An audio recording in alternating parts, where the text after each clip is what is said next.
السلام علیکم ورحمۃ اللہ وبرکاتہ نحمدہ ونصلی علی رسولہ الکریم اما بعد اعوذ باللہ من الشیطان الرجیم بسم اللہ الرحمن الرحیم رب اشرح لی صدری ویسر لی امری واحلل عقدۃ من لسانی یفقہوا قولی ربی زدنی علما ربی یسر ولا تعسر وتمم بالخیر وبک نستعین یا فتاح یا فتاح یا فتاح اللهم انفعنا بما علمتنا وعلمنا ما ينفعنا وزدنا علما سبحانك لا علم لنا إلا ما علمتنا إنك أنت العليم الحكيم اللهم ألهمنا رشدنا وقنا شر أنفسنا ربنا تقبل منا إنك أنت السميع العليم وتب علينا إنك أنت التواب الرحيم آمین یا رب العالمین۔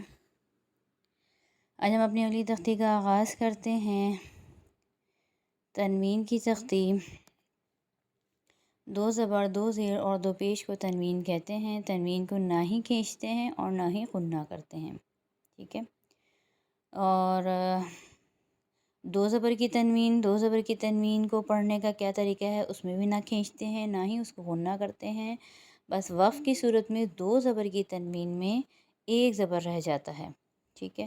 جیسے ابدن، تو وقف کی صورت میں ابدا ہو جائے گا، وہ یعنی وہ الف مدہ کی مقدار میں پڑھا جائے گا۔ اب الف مدہ کی تفصیل کیا ہے وہ آگے تختیوں میں آئے گی، لیکن سمجھنے کے لیے یہ ضروری ہے کہ وقف کی صورت میں دو زبر کی تنوین ایک زبر پڑھی جاتی ہے، ٹھیک ہے۔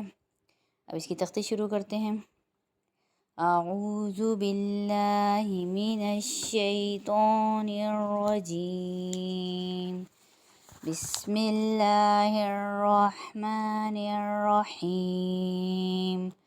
با دو زبر بن، تا دو زبر تن، ثا دو زبر ثن، جیم دو زبر جن، حا دو زبر حن، خوا دو زبر خن۔ اس میں دیکھیں خوا دو زبر خان یا ہا دو زبر ہن، جتنے بھی ہم الفاظ پڑھ رہے ہیں اس میں ہم الف کا کہیں ذکر نہیں کر رہے، کیوں؟ کیونکہ الف پہ کوئی حرکت نہیں ہے۔ جب الف پہ کوئی حرکت نہیں ہوتی تو ہم اس کو نہیں پڑھیں گے، الف ہو یا یا ہو دونوں پہ اگر کوئی حرکت نہیں ہے تو ہم اس کو نہیں پڑھیں گے۔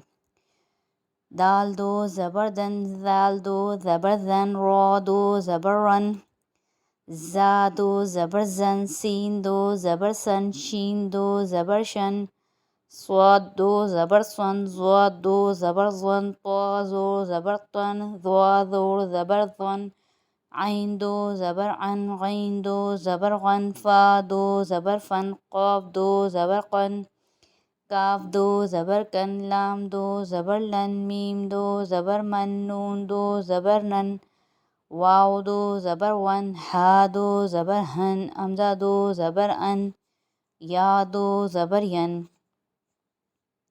ابھی ہم نے رواں حالتیں پڑھا، اگر ہم اس کو وقف کی صورت پڑھیں گے تو یہ با دو زبر بن اور بن جائے گا وقف کی صورت میں با، یعنی با کے اوپر ایک زبر رہ جائے گی، با زبر با ہوتا ہے تو با دو زبر بن وقفاً با، ٹھیک ہے۔